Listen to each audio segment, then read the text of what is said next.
It's not on you, it is on me, and so we'll go ahead and get started. I looked over the questions that you posed, and I will address each of those. I also want this to be an interactive experience. What's going on, man? Well, as a matter of fact, as I look around the room, like half of you have either been in one of my classes or a class that I've taken over because it was an emergency and they needed someone to save the class, which I don't know why they keep calling me in those situations. But I am the cleaner, right? Be careful what you do well. Or have sat in some of my Saturday lectures. So many of your faces look familiar, and so some of my jokes may also seem familiar. So just laugh louder the second time. Just laugh louder the second time, and understand. And when I talk with groups, they often say, you know, are you going to give us something new? And I have to remind them that I'm the same person. So some of the things that I might say may be a repeat, and it's because I'm consistent. Not because I don't have other things to say, but I am consistently me. So to start off, what I'd like to do is a bit of word association, right? So I'm going to write some words on the board, and I want you to either jot down what you think that word means, or hold in your head what you think that word means, and then we'll discuss those words as we move forward. All right. So the first word is.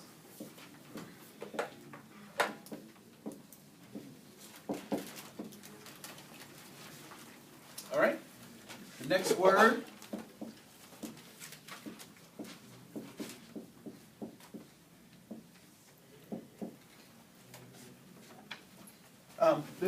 I'm sorry, my back is blocking you. So the first word is culture. The second word is humanity.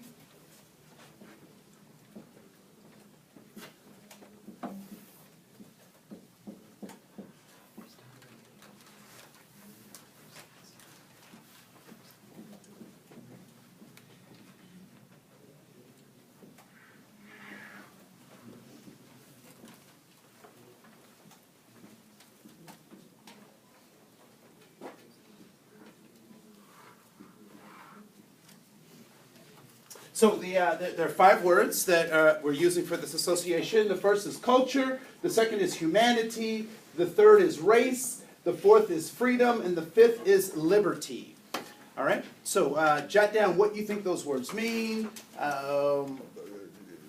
what contexts have you either used those words or heard those words used in. What are those things? All right?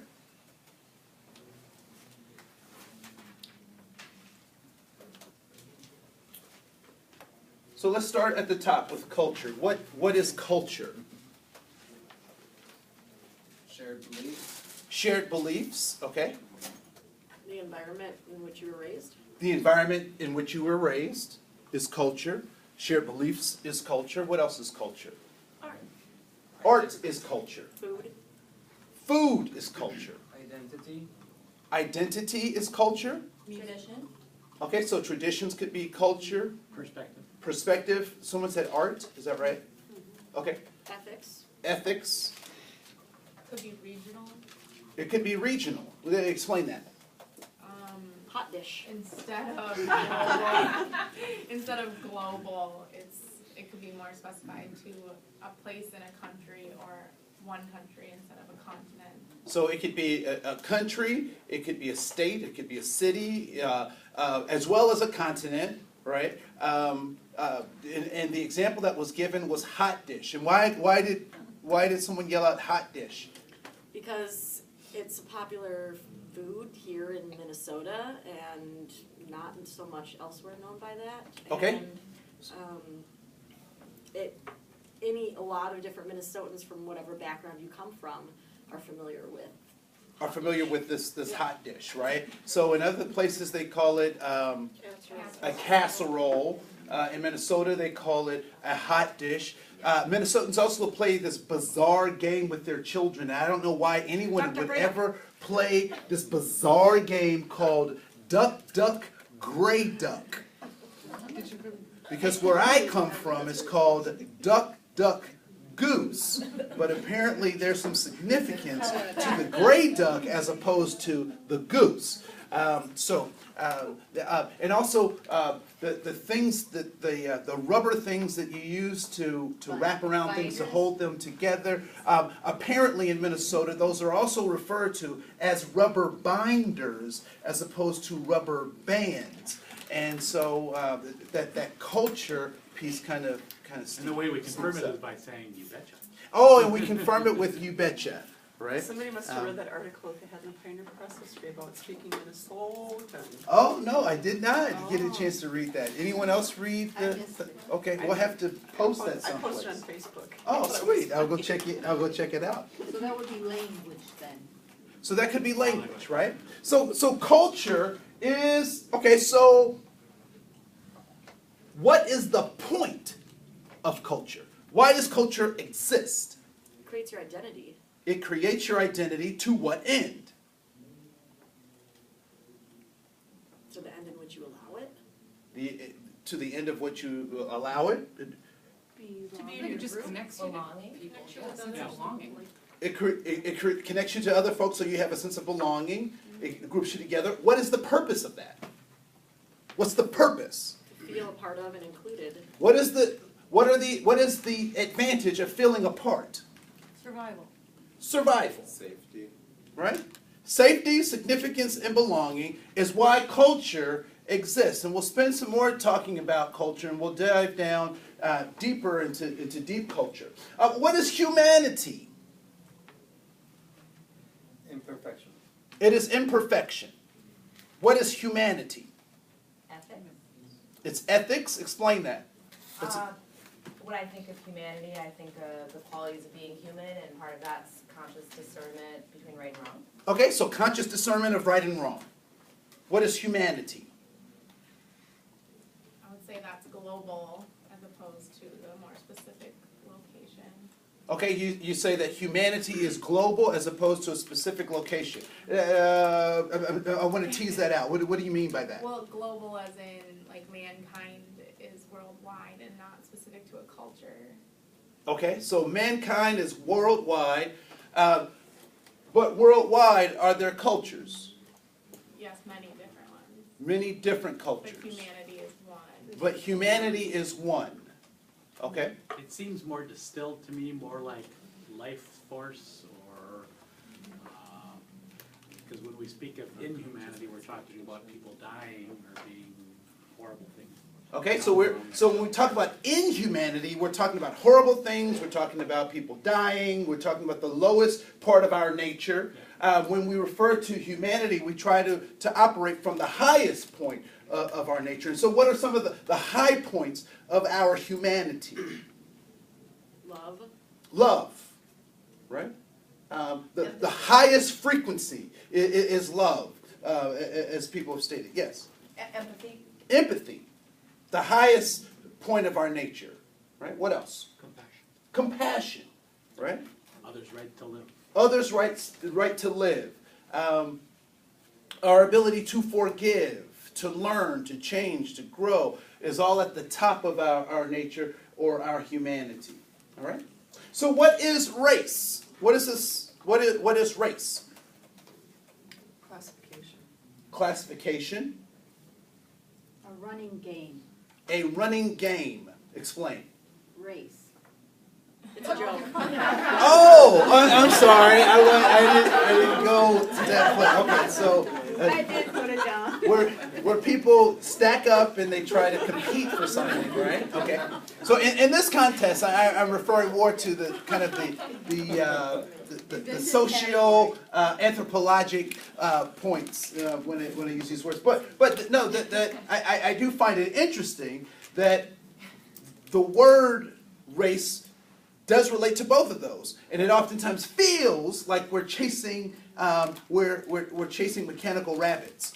I'm not sure if anyone's been to a dog track and understands that reference, right? Mm-hmm. So to get the greyhounds to run, they have a mechanical rabbit, and the dogs can never catch the rabbit, but they always run as if they can.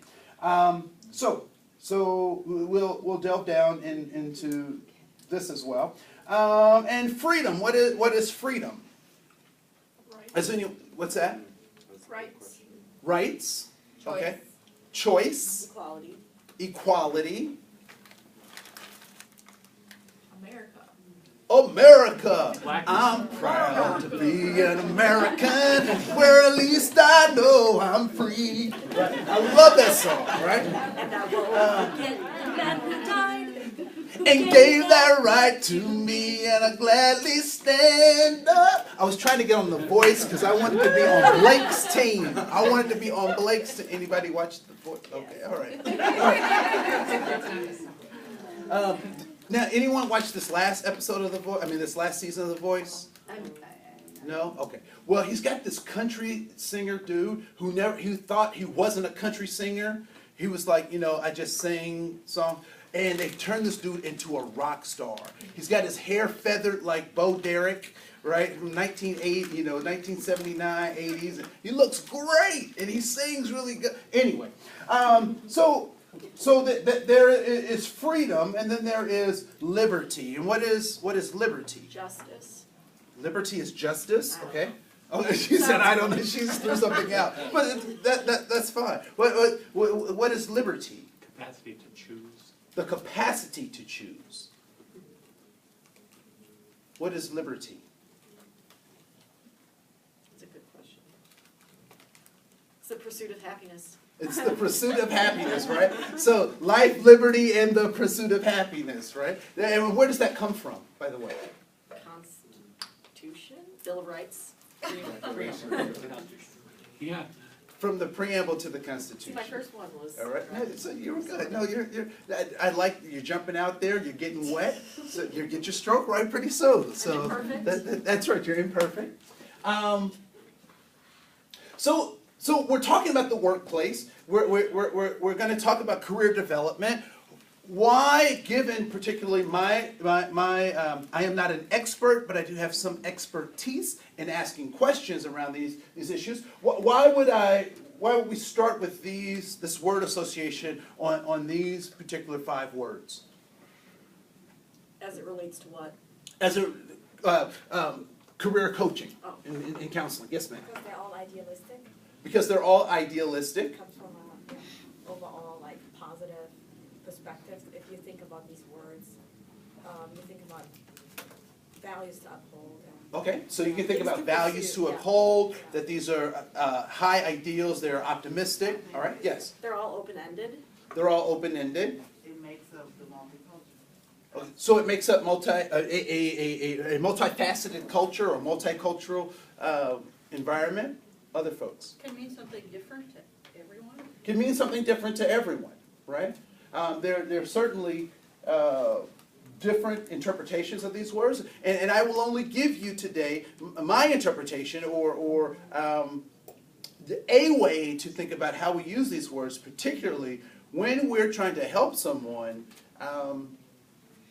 decide what their career path is, or find their career path, or define themselves in the face of obstacles that some of these things may present. All right. If I were to add 3 more words in terms of words that you think might be useful for our conversation, or words that might come up from a client around this kind of social anthropological discussion about multiculturalism or cultural issues, what 3 additional words might we add either from a client's perspective or even from our own perspective that we would like to at least talk about or tease in terms of having some discussion around? Are there 3 more words? Yes. I mean, I guess it's more than 3 words, but I just from experience, who am I? A lot of clients don't know who they are, Okay. so trying to discover that. Perhaps, Okay. Yes. perhaps spirituality or. Yeah, religion, I would say religion. Values. Yeah, values. Self-identity, I guess guess that goes with. So I got who am I, spirituality, religion. There was another one. Values. Values. In a practical sense, equal opportunity when you apply. Okay. I think duty would be an interesting one to explore. Duty, sorry. D-U-T-Y. I know. So when you say duty, what are you? It's just an interesting way to explore what people feel like, yeah, their purpose is and what their, whether their influence is through, do they have a responsibility, how would they feel they're responsible for, if anything, or Okay. existential, or do they have a duty to take care of their parent, or whatever their values are. That's interesting. Okay. Cool. Yeah. No, we'll add that. Anything else? Yes. What about communication? Communication.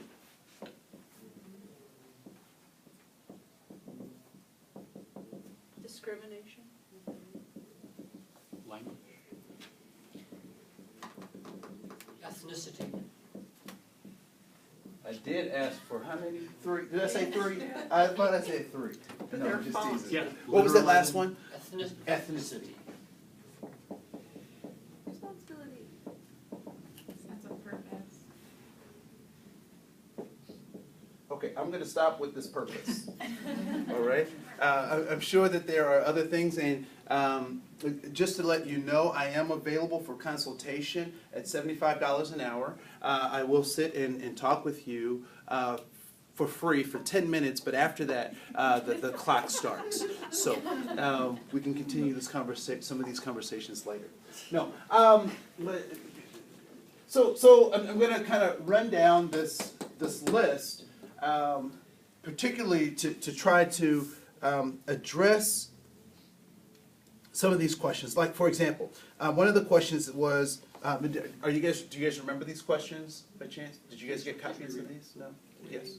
Okay. So I'll read the questions, and then I'll try to make sure that I hit all of them. The first question is, how can we become more culturally competent and increase our cultural sensitivity? Very good question.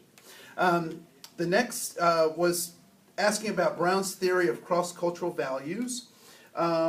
What are the common workplace issues? By the way. What's that? Oh, That came from you? any of them. I don't know. Oh. That was just we the would minor. have. Sorry. You're probably looking like, what the hell? Because I went to look that up myself. I was like, what is this thing? So you're going to have to share that with us.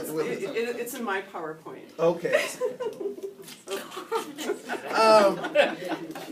What common workplace issues come up due to a lack of cultural sensitivity, and what can we do to address that? What do we do when we don't know how to handle a multicultural situation? And I'm assuming that there's either a conflict or just not understanding the other individual. What are some recommendations for career programs for cultural groups and ways that you could provide them or include them? The last part of the sentence fell off. How do you handle goodness of fit? And we will talk about that. Has anyone ever heard that conversation? This person is a good fit or the right fit for this job, and this other person is not. So we'll spend a little time talking about that. And then beyond multicultural sensitivity, can you advise regarding career issues that arise from gender differences, career choice, sexual orientation, and helping clients who have disabilities? And I will do my best to try and meet all of those. I think we'll get there through my presentation. So I'm not going to go in order of these, but I'm going to skip around as I feel so moved. So anyone here good at calculus? No. Abstract geometry? No. Algebra? Addition, subtraction? Okay, good. So I'm going to put up an equation, and I want you to complete the equation for me. All right? So first, well, I'll put the symbol up here first. What is that the symbol for? Man. Man. That is the symbol for Female? Oh. female. All right? This is the symbol for Male. male. Right? Male, in our context, we're going to talk about humans. All right? So this is a female human, and this is a male human. Now, as a part of the biological reproductive process,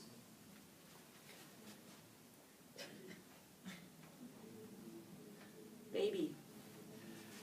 female plus male in the reproductive process produces what? Baby.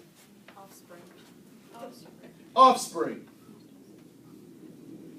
And we don't know if it's going to be which, so I put both of them together, right? So we don't know if it's male or female. When before you get the ultrasound, you're not sure. But we do know that it is what? A baby. It is what kind of baby? Human baby. And why is it a human baby? Homo sapien. Because two humans produce. Because two humans produced it. Right? Now, so every time that this reproductive process goes down, the product will be a baby human. But that's Right? not true. No, not every Why? time. Because if you don't get pregnant. Well, no. I'm saying every time that it's successful. I mean, right? I mean, A lot of fun by the time it happens. did you hear? She said you can have a lot of fun before it happens, because after it happens, it's all over, baby. Candy store shut down. Clank, clank. Anyway, so when this process happens, the product is a human. So a human plus a human equals a human, right? Not very complex, but we'll extrapolate on this a little bit. So I have a human from Canada who mates with a human from the Democratic Republic of the Congo. The result of this union is what? A human. A human. I have a person from Brazil who mates with a person from Sri Lanka. The result of that is a human. I have an African American who mates with a Scandinavian. The result of that union is what? Okay, it got quieter. So first we were real clear. Now people are like, I don't know. I don't know. What's my point? That race is a construct.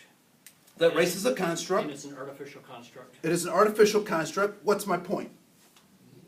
Because humans make humans no matter where, how they come from, or what their ethnicity or race is. It's always a human. We are always human.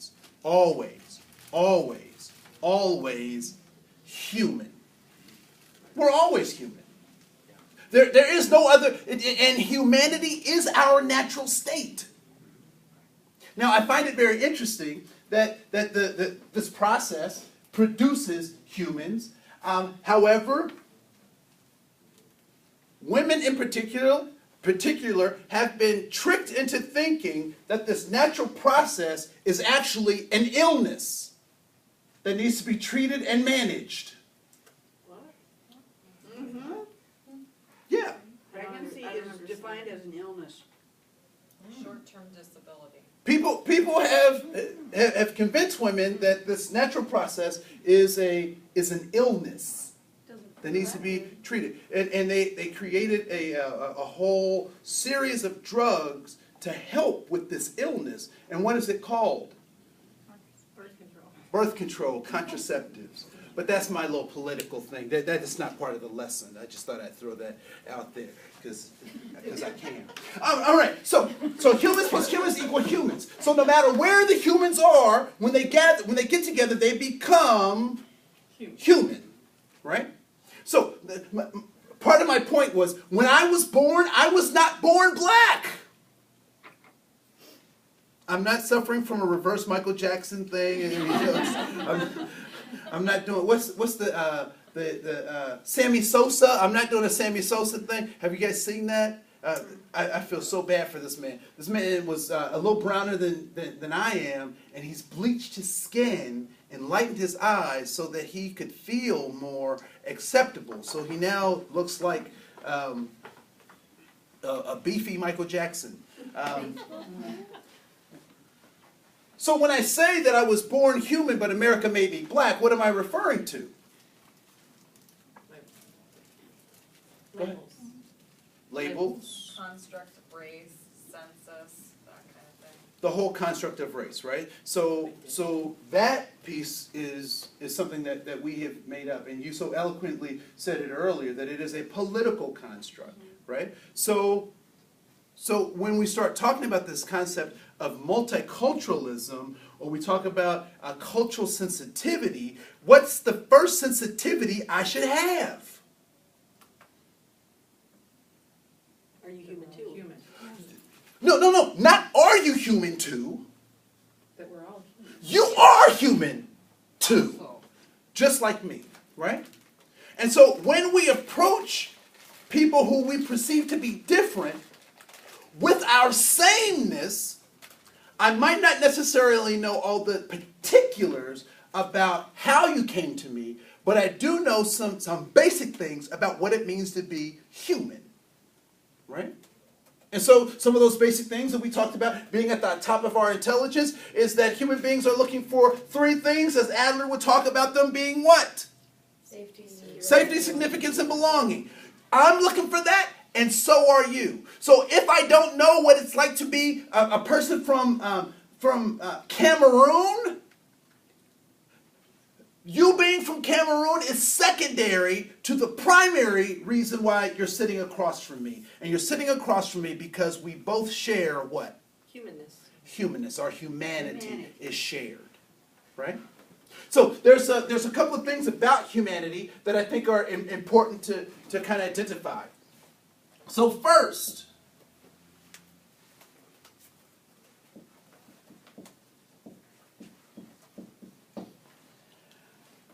I do not believe that humans can authentically demonstrate their humanity alone. Can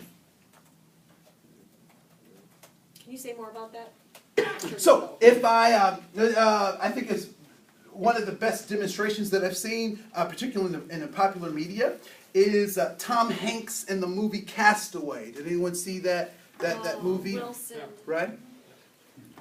So here is an individual stranded on an island by himself.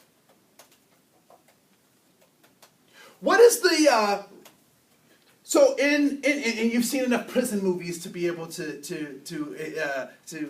guess this next answer. Although if you've been in prison, if you've experienced this, that's cool too. But I know that I've seen enough movies to understand that the worst place that they can put you in prison is what? Solitary. Solitary confinement by yourself, right? And why do they have you in solitary confinement by yourself? Torture you. Break you.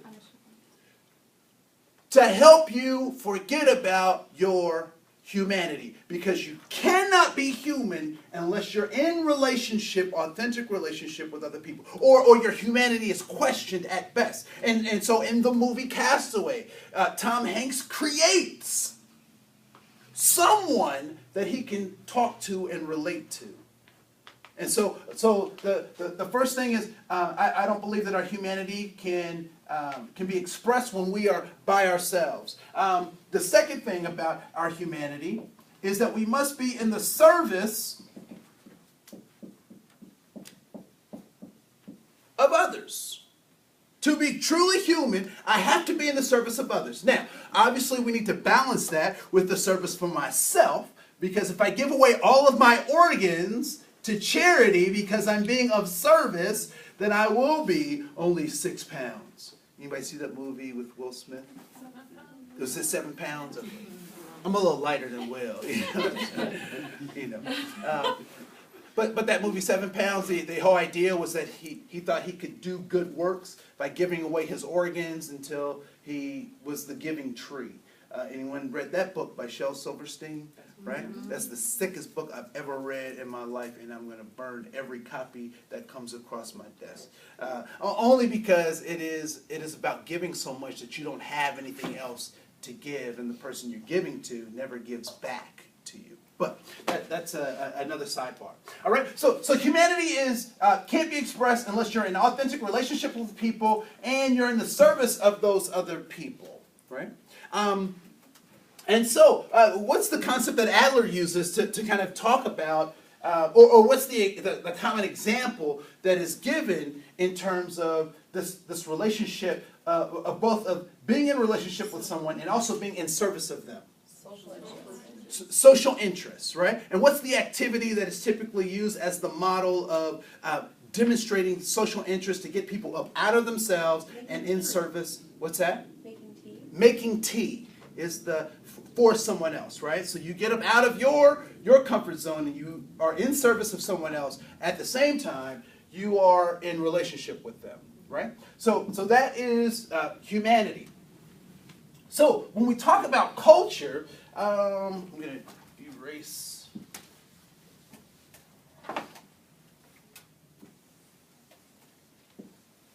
And many of you have seen this example before. It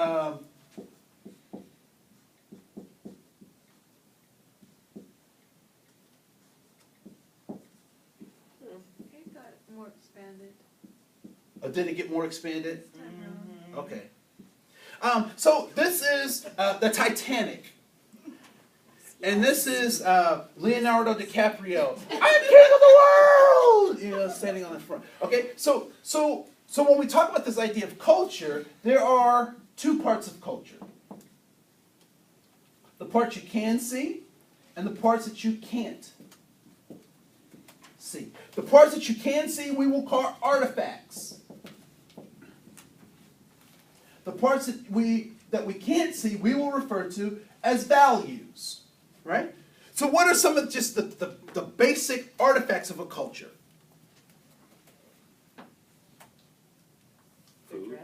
The way they dress, their food, right? Their music, their dance, their style of art, their speech patterns, the language that they use. So those are all artifacts, right? And why do we use the culture iceberg model? The reason we use this model is because the part that we can see above the water is not as important as the part that's under the water, which is the majority of the iceberg. And so the values that people have are more important and more weighted than the things that we see, right? And so what are some values that cultures have that you won't necessarily know unless you're a part of that culture, that you won't necessarily see unless you're engaged and in relationship with that culture? Family dynamics. Okay, so family dynamics. Things we don't talk about or acknowledge. So taboos. What else? Common humanities, because we only see differences. Okay. So commonalities. What else? Communication style. Communication styles. Relationship to time. Relationship to time. Relationship to life. Environment. To death. The environment. Right? So these are all, and there are many more values, right? So like spirituality God, or lack of God, or animalism versus, not animalism, but animism versus all sorts of stuff, right? So there are all of these values. Now, one of the things that I think is really interesting is that until I understood this ice cube, I always wondered why it took women so long to use the restroom. And because now I had some suspicions, because I thought it was because they were writing letters. Because in each of the stalls is this little mailbox in the stall.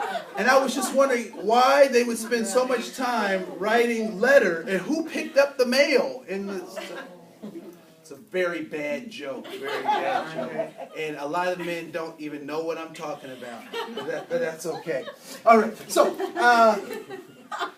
but you won't have any clue about the values unless you're in relationship with individuals.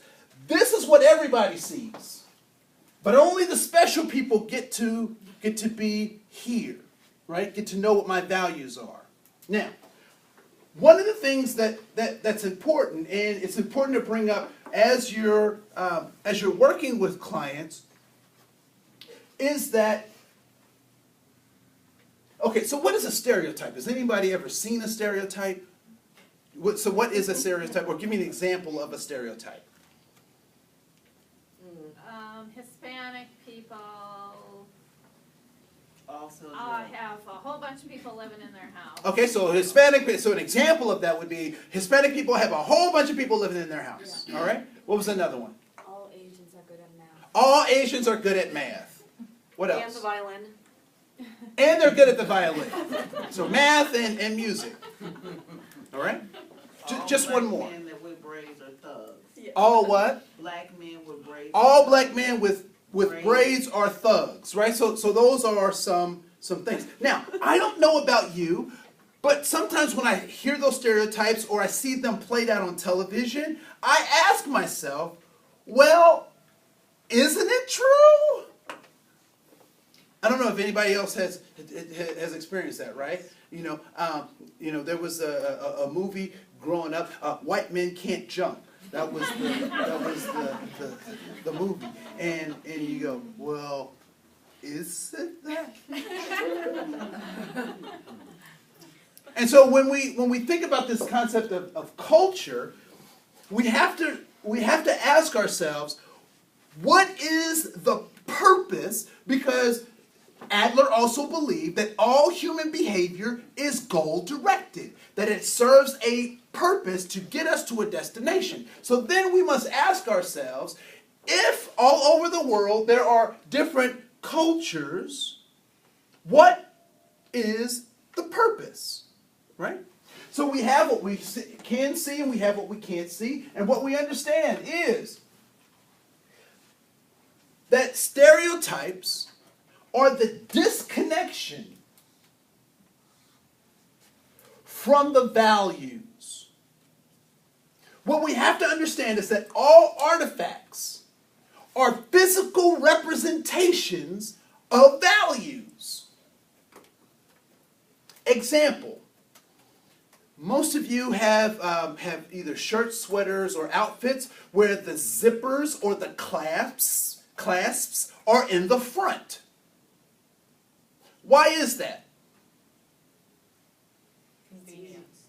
For convenience. Why else is that? Cover up certain areas. So to cover up areas. Why else?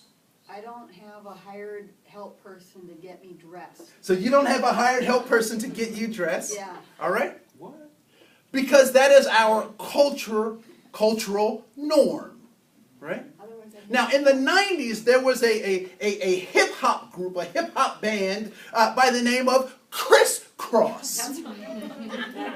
And Crisscross wore their clothes backwards. So all the fasteners were on the back. And someone else had to do it, right? Why did that fad not stick? You may come back. He said it may come back. It hasn't yet, but it might. It might. He's gonna bring it back. Bringing sexy back. Now we're bringing crisscross back, right? But why did that not? Why did that not It's stick? practical. Because it's not practical, right? It didn't flow with the convenience of operating your clothes in a specific kind I of mean, when way. you have to go to the bathroom, you have to go, and sometimes you just don't have time. You don't have time to twist it all around, right? And so the crisscross values were counterculture to what everybody else was doing, and it did not last, right?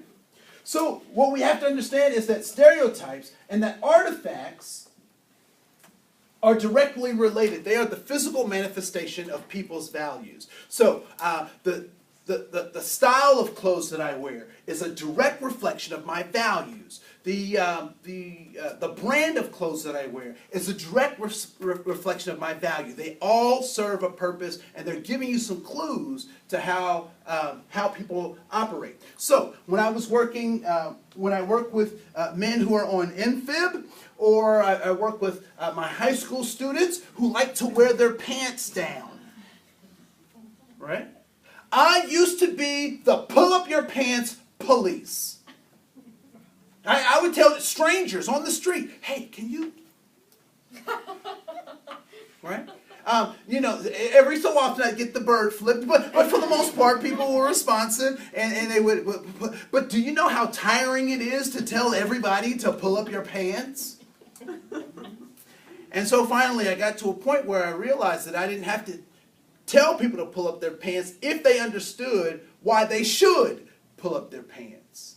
Or if I gave them the option of pulling up their pants versus not pulling up their pants. And so one of the things that understanding that values and that artifacts that we have are physical manifestations of our values, I told the young people, look, if I have a $40,000 job that I want to give you, and there's a guy who has his pants pulled up, and there's a guy that doesn't have his pants pulled up, who might I be more inclined to give, particularly if I have my pants pulled up, who am I more likely to give that opportunity to? Someone who is most like me, right? Now, there are certain situations where it's appropriate to pull your pants down. If you live in a community, in a neighborhood where that's acceptable and that's what you need to do to fake it till you make it, by all means, go for it. However, when you go into a political institution, you go into a business situation, you may want to consider, now you have the choice to not pull your pants up, but you may want to consider, what is it that everyone else is doing? I'm not saying conformity, but I am trying to say, if you want to get a paycheck, you might want to do what the people are paying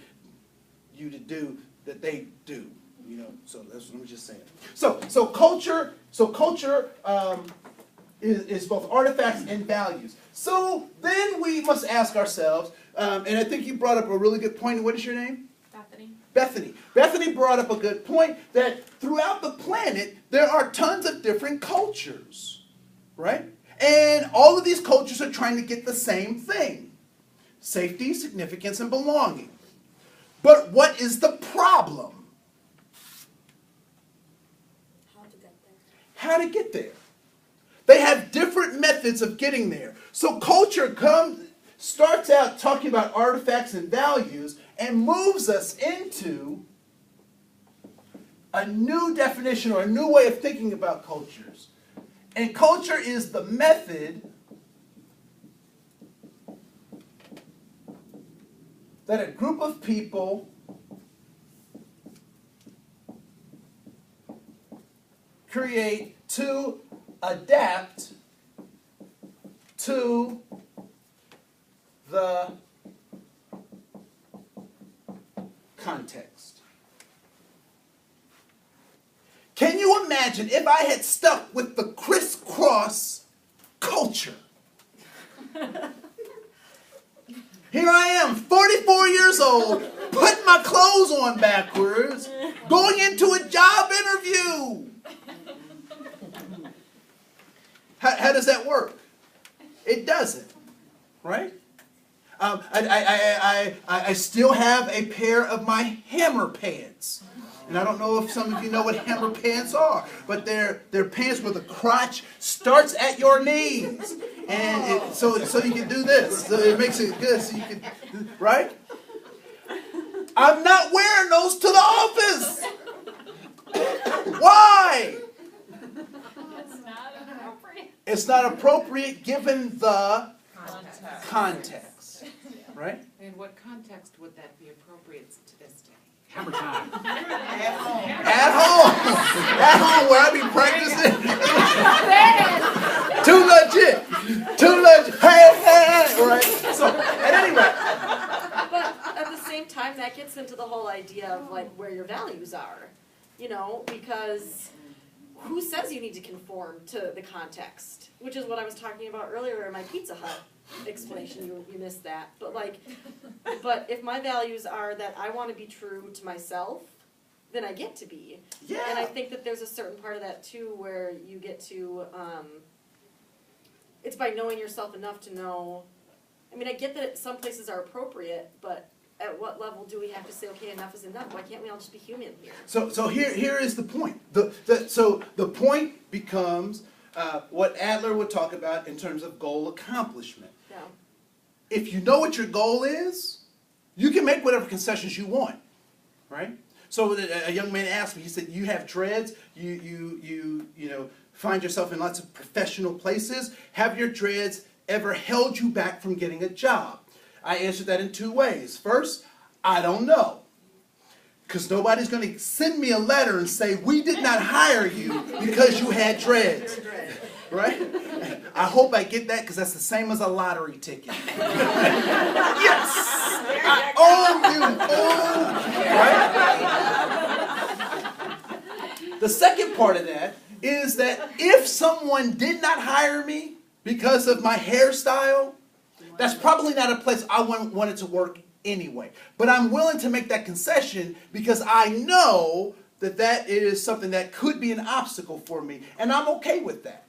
Some folks don't know that their behavior is an obstacle for them, so they can't accomplish goals because they haven't even set goals, right? You know, I come in with my pants hanging, or I come in with an attitude, or I come in you know, with some kind of slang that's not necessarily that of the workplace, or the workplace has a certain kind of demeanor, and I don't have the right fit in that, then I'm out of the game completely before I can even make a decision about, you know, how much do I want to sell out? Because, you know, some people are like, I'm gonna keep it real. I don't care what happens, no matter where I go, I'm gonna be me. Let me know how that works, right? Because we have to be pliable and moldable, right? Particularly until we get what it is that we want in terms of our goals. So I don't want to get too far off. So there's a direct relationship between culture and context. Now, the funny thing about context is it is always changing. Context is always changing. It's always changing, which means the culture has to do what? Change with the context, right? Many of you have grandparents who used to call Brazil nuts by another name. Right? That's right. It's no longer appropriate to use. When did your particular grandparents come up with the name for Brazil nuts that they called them? No. No, they did not come up with that name. But they lived in a time and in an existence where that context provided that as the definition of that thing. Although I do find it interesting that my grandparents never called them what they, it's just what, you know. But I mean, it's a term that, I mean, it's a term that is used now. I mean, you know, I mean, not for the Brazil nuts, but it's just a term that's used now. What? It's not a word I'm gonna say. I was trying to bait her. No, right. Right? No, I'm just joking. No, but Well, that limits it then, as I'm trying to imagine what the word is. yeah. So the word is so. First of all, Brazil nut is a wooden kind of wedge shaped like an orange peel nut. And the term that was used for that was acceptable, that is no longer acceptable, that was acceptable, is no longer acceptable, was acceptable, but is no longer acceptable, was the name of it was nigger toes. Right? So that's what people would refer to that as. Do you see it on did you look it up on Google? Dictionary. In the Urban Dictionary. Yeah. Okay.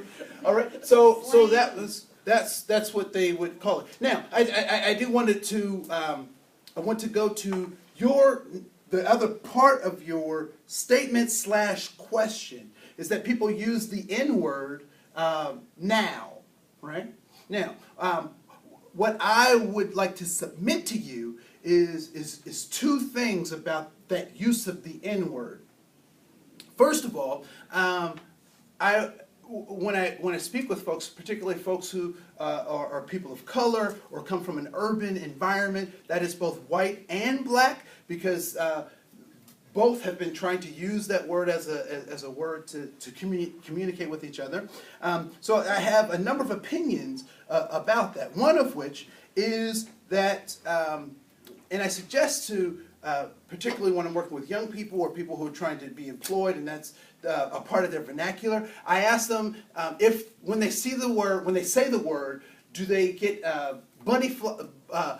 bunnies and flowers and rainbows when they say that word? When they close their eyes and they say the word, do good pictures come up for them when they use that word? And so some try to play me off, and so I suggest that if the word doesn't conjure up good pictures, then it might not necessarily be a word you want to use. The second part of that I think is very interesting is the fact that I did not vote to be called Negro.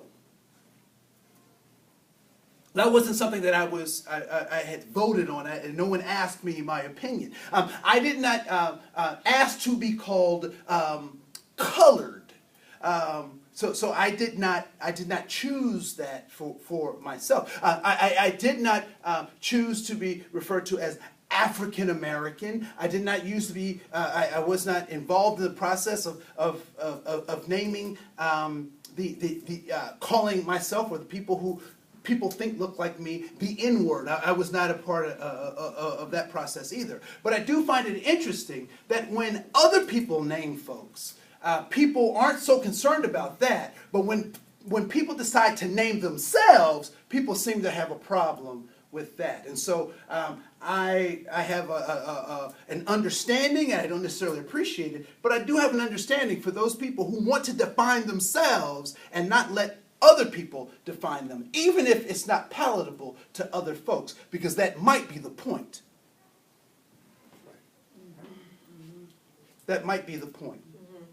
That I can name myself, even if you don't like it, but this is what I'm going to name myself. Now, I don't necessarily agree with it, but I understand the logic that might be in play in terms of how people use that, right?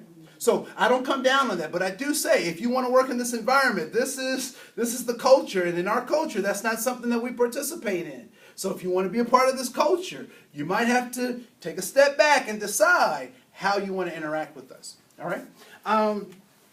Concept of race. Race is a political construct. And I would submit to you that its job is to decrease humanity. The concept of race is to deconstruct human beings and turn them into things, right? How many people in here would consider yourself to be white or have filled out the white box on an HR form at some point in time? Where is white? Where is it? Yeah, where is it? What do you mean? What do you mean, what do I mean? I mean, I speak plain English. Where is white? Like on the survey? Like where's the box usually located? Is that what you mean? So you came from humans. Yeah. Where did those humans come from? Other humans? Africa. Okay. Regions. Eventually.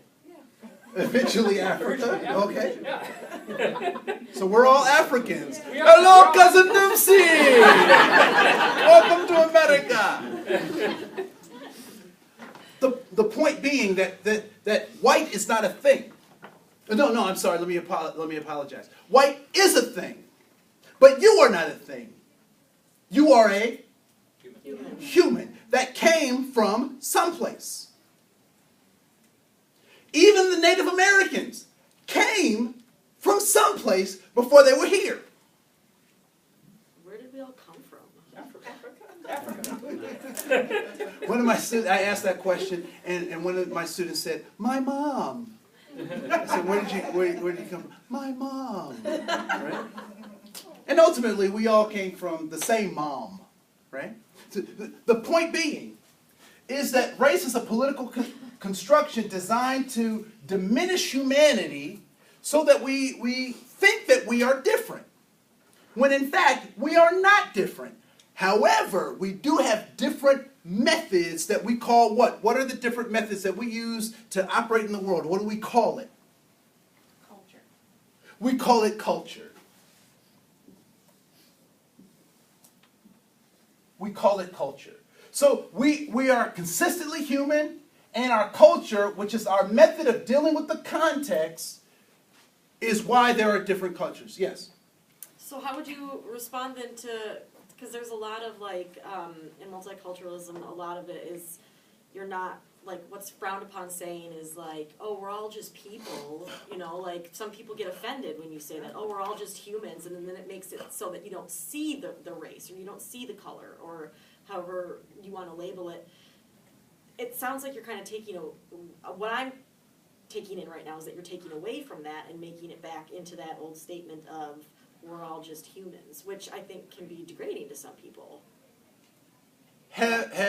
So that word construction, that phrase, have you heard that come out of my mouth? No. Well, maybe, I don't know. I'm just saying things, apparently. No, it's good. No. You have a good sense of what I'm saying, right? I'm kind of taking it as we're all humans that use different methods because we all have different cultures. You get up here and finish the lesson, please. Right? So no, we are, because the way that gets said, particularly in multiculturalism, is people will say, we're all human. Yeah, that's what I'm talking about. We're all the same. Why can't we just not see color? Because we're not idiots. Yeah. Even Well, Americans. that's what I'm going back to, is that, like, obviously, well, I mean, maybe not obviously, but I recognize that, you know, that's not No, accurate. there are some obvious differences between you and I, Yeah. right? Mm-hmm. But I would also like to offer that those differences are obstacle illusions. Mm-hmm. Obstacle illusions, artificial barriers that keep us from authentic relationship. Not optical illusions, obstacle illusions, artificial barriers, right? So because my group grew up in a particular context, we adapted to that context and created certain cultural norms, certain cultural ways of being, right?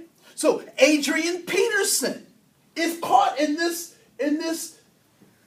between these two things, right? Because he grew up where people would spank. Between the time he was being raised and today, what has changed? Context. The context has changed, right? So we're supposed to give timeouts, not spank kids on and leave marks, right? You can just don't leave a mark. No, I'm just teasing. It's the emotional mark of shame. So it could be an emotional mark of shame. But But he went back and said that this was cultural. This was how I was raised. And that may in fact be true. But what needs to change as a result of the context? The culture, right? So, what's the, we'll talk about freedom, and then I'll hit these really quick. What I'd like to submit to you about this concept of freedom is that freedom in direct relationship or ratio to group membership. I am an American. I was born and raised in the United States. Therefore, I have rights. I am given freedom. However, if I drive drunk, I run into someone and they die, what happens to my freedom? Dies with the other person. It gets taken away by what?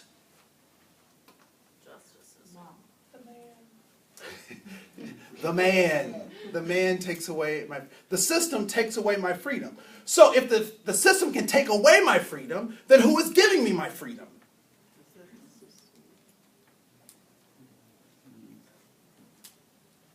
If the system can take away my freedom, who gives me my freedom? Yourself. The system. If the system can take it away, only the system can give it to me. And I only get it if I am a member. That depends upon how you're framing freedom. I'm sorry. Oh, come on, bring it. How do you frame freedom is like, you know, because freedom can mean you're free to move about, or freedom can mean freedom from within yourself. Like freedom for yourself to know, like, so say you hit somebody, blah, blah, blah, blah, you know, not blah, blah, blah, but you go to jail, you know, your freedom to move about freely is taken away. But if you self-repair and look inward within that system, you can get your freedom back from within yourself. Even if you're within the confines of a system that doesn't allow you to have freedom in the way in which we see freedom. Freedom from bondage of self. Freedom is given and taken away by the system.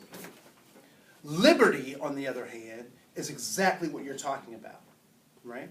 So, regardless of what the system says I can have or can't have, I can still have liberty. Okay. Right? I can be locked up, they can put me in a box, but if I have come to peace with myself, if I've learned the kinds of lessons that I want and need to learn, then I can have peace with that and I can be liberated. Right? One of the things that was really interesting about the institution of slavery was that Harriet Tubman said, I saved thousands of slaves. I helped thousands of slaves get to freedom. And I could have saved 1,000 more if they had only known they were slaves. Right? And so when we talk about this idea of liberty, liberty is different than freedom. Freedom is what is given because of group membership. Right? So, and that's the hidden agenda or the secret conversation that people are having around this immigration debate. Who gets freedom and who doesn't? And if you ask the people who are undocumented workers, many of them are liberated because they're not a part of the system or have membership. And so so those things are related. Now, how does that interact with our job as counselors and in job coaches? What do you think the big conversation is about this? Why are these things important to consider when you're helping someone or you're working across lines with someone that may be not from your cultural background or not from your ethnicity, might not be your sexual orientation? Why are these concepts important in making that relationship work to help them lead to their goals? So you can understand their worldview. Okay, so you can understand their worldview. Their life experiences. Okay. Things that they may have gone through on the route to wherever they are in front of you. Okay, so you may understand their life experiences. What else? How they see their membership in this land. Okay, so how they see their membership in this land. I'd say for somewhere along that continuum, it gives you a place to start. It gives you a place to start what? Connecting, really connecting with somebody, finding finding a place of connection. Yeah. Right. So is this for the other person across the table? Is this for the client? Yes, absolutely. It gives a language in which you can really, with these words, we have a language in which we can talk about more difficult things. Okay. So it gives us a language to talk about more difficult things. Is this just for the client? No. No. For us too. Who else is it for? It is also for us, right? And so if we understand these things about ourselves, then it becomes a lot easier to work with the client. All right? So I'm going to pass out a handout. If you take one and pass it down.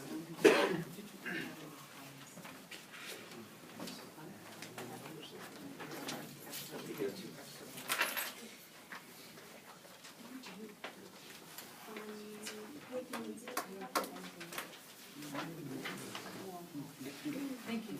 You're so very welcome.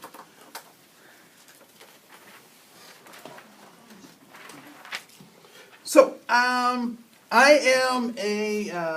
am not an attorney. Do you need one more? Is there X? Okay. I'm not an attorney, but I do think it's important to. I'm not an attorney, but I am a reader. So, I believe that most folks give up their rights because they don't know what their rights are. I did a training for county sheriffs whose job it is, and what's the police, what do the police, what are they supposed to do, or what's the tagline that's on the cars? Protect and serve. Protect and serve, right? So I asked them, what are you protecting and serving? So someone said, the Constitution. And I said, all right, great. So I gave them this handout. I said, please list the first 10 amendments to the Bill of Rights, and let's go for it. And guess what the question was? Can I Google it? They didn't know the rights that they're supposed to be serving and protecting, right? And so that's important. I won't have you do that. You can do that on your own. But I did want to draw attention to, right under the preamble to the Constitution, 1863, the Emancipation Proclamation is given. President Lincoln, in that proclamation, does what for whom? Frees the slaves. Frees the human beings in the system of slavery that were in the South. Now, some folks believe that that was a benevolent act. Other folks believe that that was an act to destabilize the South so that the war could be won. However, that played out in history, it in fact happened. So in 1863, those rights, that proclamation was given, and the rights soon followed in 1864. 1920, the 19th Amendment is signed, giving women the right to vote. In 1924, the Indian Citizenship Act is signed, the Polk Act, giving Native Americans the right to be American citizens. Pause for the irony. Wow. In 1964, the Civil Rights Act is signed, which did what?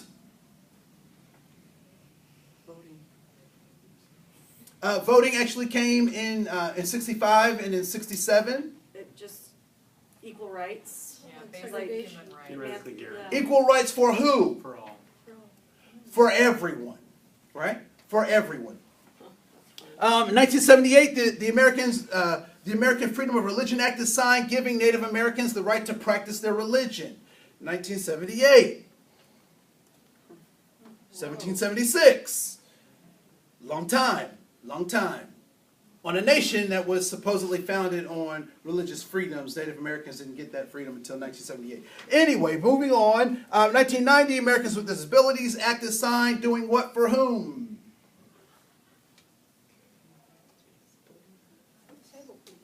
Doing what for who? Giving rights Giving equal to, rights to, yeah, giving rights to disabled people. to humans with the, Rights to access, Humans with physical disabilities. rights of access. Please raise your hand if you've ever used that knob that has a little wheelchair on it that opens the door automatically. Raise your hand. Tell the truth. Gave equal access to whom? All of us. All of us, right? Whether we're able-bodied, temporarily able-bodied, or in some way have a life-limiting disability. Now, the point that I want to draw your attention to is 1863 and 1964. How long is that? 101 years. That's 101 years. Why is 1964 important? Because it didn't happen in 1863 like it's supposed to have happened. So it didn't happen in 1863 like it's supposed to happen. 1964, so that's 101 years. So if you ever have a client who says, this institution is racist, they might have a point. I would submit to you that any institution that was made between the years 1863 and 1964, by its creation, is a racist institution. Why? Because racism was the law of the land for that period of time. Now, I picked 1863 as a starting point, but we actually could go even further back and talk about the founding of the colonies. Not just the United States, but the founding of the colonies, right? But I use 1863 because that's a benchmark that we can at least start to think about that 101 years of institutions. So what kinds of institutions were created in that 101 years? What kinds of things happened in the world in that 101 years? Jobs, Industrial Revolution. The Industrial Revolution. Education. Right? We moved from gas lamps to electric lamps, right? We went from horse and buggies to cars. We added 22 states to the United States in that 101 year period. And so I would say that was an unjust period that folks have a right to be concerned about. But I am excited because in 1964, two things happened with the passing of the Civil Rights Bill. One was that segregation was illegal. It was outlawed. Segregation was outlawed, and discrimination was defined. Right? So the law defined discrimination. So if I'm walking down the hall and a coworker swats me on the butt and we're not on the softball team together, I go to HR and I tell HR what? Sexual harassment. That I have been sexually harassed. And then what happens? Investigation. So an investigation, somebody might get dismissed. I can file a lawsuit. I can engage the courts in some activity because the court said we will take care of discrimination. The court said they will take care of discrimination. All right? So that's a point I wanted to bring up. And we're done at 9:30, is that correct? Yes. Okay, good. So we'll just blaze through this really quick. I'd like for you to turn to the page. We'll do two things, and then we'll open the floor for discussion. I'd like for you to turn to the page that looks like this. It's probably about it's right behind page 6, I think it is.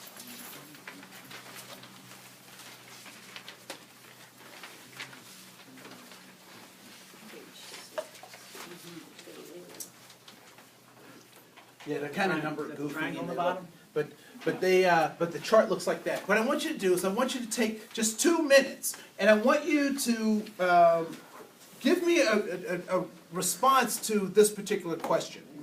What have the folks on the left side of the column tried to teach you, tell you, show you, or share with you about the folks across the top of those categories? So what did parents and family teach you about African Americans or European Americans or Latino Americans, Asian Americans, disabled Americans, or Native Americans? What did your friends teach you about those categories? But I want you to do it in a particular kind of way. What I'd like for you to do is if they tried to teach you something positive, I want you to put a plus. If they tried to share something with you that was negative, I want you to put a minus. If it was never anything that you ever talked about with those folks on the left, I want you to put a 0. All right? You can have pluses and minuses in the same area, but the size of your plus and the size of your minus will dictate how much you learn. So a big plus means lots of positives, and a little minus means a little bit of negative. All right? So I'm going to give you just a couple of minutes to do that.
right. Stop right where you are. The rest is homework for you. I'm curious, as you were going through putting the pluses, the minuses, and the zeros, what was your thought process like as you were kind of going through that? Go ahead. I'm just relatively shocked about how little thought that I've ever given or received about disabled people. Okay. Like, I kind of feel ashamed about how, or not ashamed, but guilty about how easily it is to let them slip through. Okay. I want you to shake that guilt off. Mm-hmm. Guilt is not helpful. What does guilt do? It paralyzes you, right? Now, I will tell you that guilt from my mother motivates me to give her a gift, but not the gift that I would have gave her if I really wanted to give it to her. Right?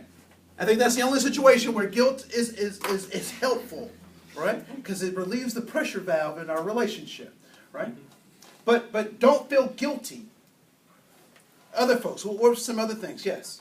Oh, well, for me, I noticed, I mean, there was no talk of anything besides African Americans.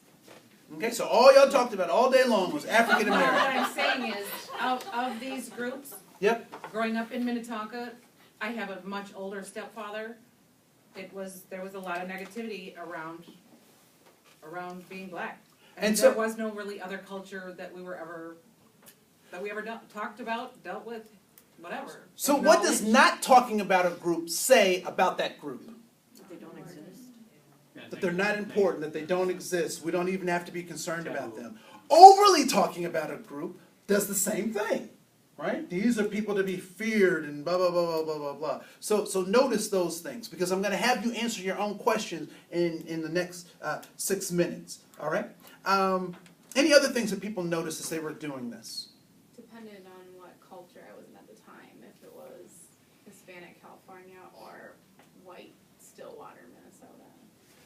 So context became really important to how you get pluses and minuses and zeros, right? Yeah, yes ma'am. The only cultural group that was positively represented on TV was European Americans. Okay. That didn't have like a negative image. Right? And it's funny now, because even that's changing a little bit, because it appears that wealthy white Americans become the pillars or the stalwarts of what it means to be successful, and then everyone else is slapstick, right? And so, we get Duck Dynasty. As much as that show is entertaining, the show is also trying to make fun of people who have that particular lifestyle. And so, I think that's a point that's well taken. So context becomes extremely important to understanding where we have pluses, minuses, and zeros. Whose job was it to tell you about the world? Who were the individuals who were primarily responsible for teaching you about the world and introducing you to your culture? Parents. Well, Your children, parents. families. Your family, your guardians. Did they know everything? No. No. Where did they get what they know? Their parents. From their parents. Media. Has anyone ever gotten a copy of a copy of a copy of a copy of a copy? When you get down to that 10th generation of that copy, is it as clear as the original? No.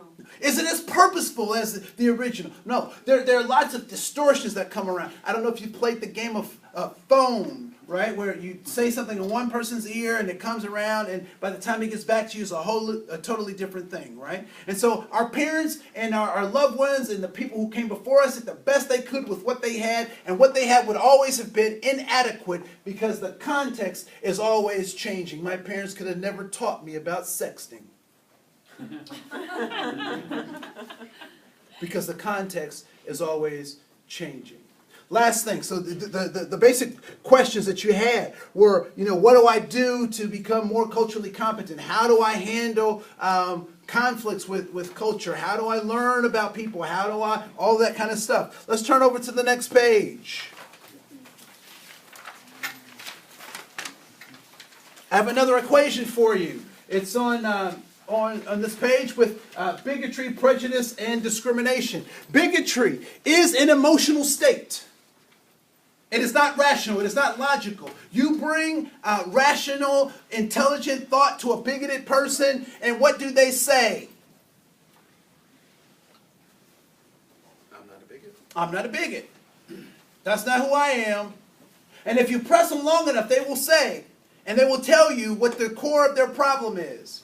I don't care what you say, but this is how I feel. So bigotry is an emotional state.